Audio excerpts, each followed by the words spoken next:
Good evening friends, আশা করি তোমরা ভালো আছো। আমি আজ সকাল থেকে ব্লগ করতে পারিনি।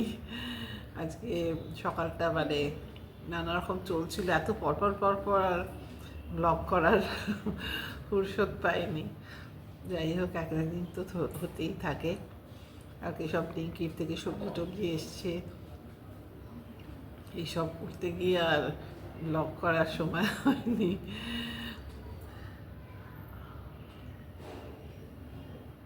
মাঝে মাঝে ওখান থেকেই আনাই, কারণ এই তো বাজারে এখনও যেতে বারণ করছে ডক্টরও, একটু দূরে যেতে। যাই হোক, কাছাকাছি যায় সব জায়গাতেই, আস্তে আস্তে পারছে।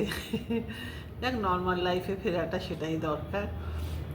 সেই জন্যে সব লিঙ্কিটা আজকে আনিয়েছিলাম, সেগুলো সব মাসেই ধুয়ে ধুয়ে দিয়েছে। সেই সব করতে গিয়ে এলেই তো যা হয় সেগুলোকে আমার গুছিয়ে গেছে তোলা রাখা, সেই সব করে আর সকাল থেকে ব্লগ করা হয়নি। আর আমার চোখটাও ভীষণ প্রবলেম হচ্ছে, চোখ থেকে মাথাও, কিসে থেকে মাথা ধরছি জানি না। ওষুধ খেয়ে যদিও এখন একটু ঠিকঠাক আছি, ভয় লাগছে আবার এটা বন্ধ করে দিলে আবার না হয়। কালকে চোখটা দেখাতে যাব। এটা ভালো জায়গা, আমাদের ডক্টরও বললেন, ডক্টর সায়ন ঘোষ, যেখানে আমরা দেখাই। আমি জিজ্ঞেস করছিলাম যে ভালো এত জায়গায় সবাই করাচ্ছে, কেউ বলছে ভালো, কেউ বলছে খারাপ, ভীষণ ভয় লাগছে। আর পাওয়ারটা ঠিক মতো না হলে খুব প্রবলেমে পড়ে যাচ্ছি, ভীষণ চোখে লাগছে। সেই জন্য নেত্রালয়াম বলে একটা হয়েছে বাগুইহাটিতে, ওরা আর একটা আছে, কোথায় একটা আছে, নিউ টাউনে না কোথায় আছে, নেত্রালয়াম, ওখানে দেখাতে যাব। বাগুইহাটিটাতেই যাব দেখাতে চোখটা। কালকে যাব, আগামীকাল অ্যাপয়েন্টমেন্ট হয়েছে ডক্টরের সঙ্গে। দেখা যাক কী হয়। এইসব চলছে। আর এইসব, আর আজকে সকালে আর আসা হয়নি। সবাইকারই তো একই কাজ, আর কি রোজ দেখাবো। যাই হোক, এখন চা খাচ্ছি, ভাবলাম তোমাদের সঙ্গে একটু কথা বলে নিই।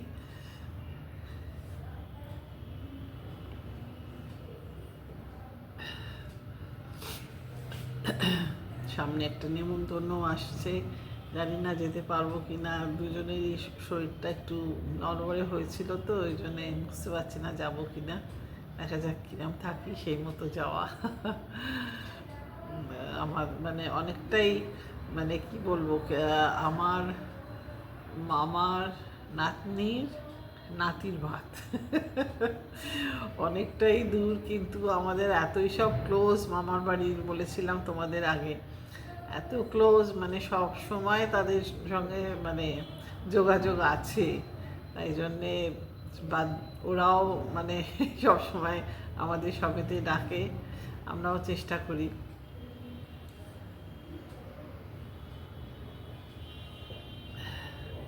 যাই হোক, আজকে তো আমার বড় জায়ের, সেই বলেছিলাম না, ভেঙে গেছে কোমর, পুরো পাটা ফ্র্যাকচার হয়েছে, সিমার বোন ভেঙে গিয়ে 3 টুকরো হয়ে গেছিলো। তা আজকে 1 মাস বোধহয় হয়েছে। আজকে সেই অ্যাম্বুলেন্সে করেই ওকে নিয়ে যেতে হলো, আবার এক্স রে করাতে, ডক্টরকে দেখাতে। তাইও দেখি আবার অ্যাম্বুলেন্সে করে নিয়ে এসছে। ঠিকঠাকই আছে বলছে, এবার হিল আপ করতে, আস্তে আস্তে হিল আপ হচ্ছে, ভালোর দিকে সব কিছু। এটাই ভালো, বড় কথা। এইসব ব্যাপার, এখন বয়স হয়ে গেলে মানুষের হাড়টা একটু দুর্বল হয়ে যায়, তো খুব হাঁটা চলা করাটা খুব ভয়ের ব্যাপার। আর রাস্তাঘাটের এমন অবস্থা না, ফুটপাথগুলো এখন এত বাজে হয়ে গেছে আমাদের এখানে। আগে যেরকম প্লেন একদম সিমেন্টের ছিল, এখন সে জায়গায় কিরম ইট বসানো বসানো হয়েছে না, ওইতে ভীষণ অর্ধেক ইট থাকে না, সব তুলে নিচ্ছে। কে তুলছে জানি না অবশ্য, কিন্তু আর গর্ত হয়ে যাচ্ছে, যে কোনো সময় পাটা ভেঙে যাবে। ফুটপাতে হাঁটতে এখন ভীষণ ভয় লাগে, রাস্তায় হাঁটাই ভালো। আমাকে তো রোজ বলছে তুমি হাঁটো হাঁটো, ডাক্তারও বলছেন হাঁটো, হাঁটতে হবে এবার। যা হয় তখন আর মনে হয় না হাঁটি বিকেল হলে। কালকে তো আমাদের পুজো গেল, তোমাদের সঙ্গে শেয়ার করেছি শিবরাত্রি। আর আগামীকাল আবার একটু বেরোবো, ড্রাইভারকেও আসতে বলেছি, কারণ আগের বছর 1 বছর আগে এমনি চোখটা দেখাতে গেছিলাম এখানে কাছাকাছি এক জায়গায়। ওরা অ্যাট্রোপিন দিয়ে দেখে তো চোখের মানে আইবলটা এত বড় করে দেয় না কি করে দেয় জানি না, মানে প্রচণ্ড সে একদম আলো লাগছে, আর সানগ্লাসও নিয়ে যায়নি। তারপর ভাগ্যিস মেয়ের কাছে সানগ্লাস ছিল, ও গেছিলো আমাকে নিয়ে, সে প্রায় ওর হাত ধরে ধরে আমি এলাম সানগ্লাস পরে। তা এবারে ওই জন্য ড্রাইভারকে বলে রেখেছি গাড়ি নিয়ে যাবো, অবশ্য অনেকটা দূরের রাস্তাও। এই গাড়ি চালায় তো যার জন্যে মানে ওটাই অভ্যেস হয়ে গেছে। এখন উপস্থিত চালাচ্ছে না।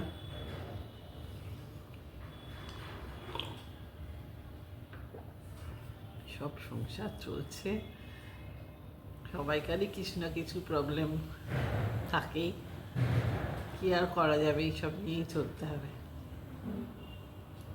চলো আর কত তোমাদের সঙ্গে কথা বলবো, তোমাদেরও বোরিং লাগবে। আবার একটা দিন নতুন দিনে দেখা হবে। আজকে ব্লগটা ছোট্ট যাচ্ছে, একটু তোমাদের সঙ্গে জাস্ট কথা বললাম। সবাই ভালো থেকো, আর আমার চ্যানেলটাকে দেখো, লাইক করো, শেয়ার করো, কমেন্ট করো, সাবস্ক্রাইব করো। তো আসি।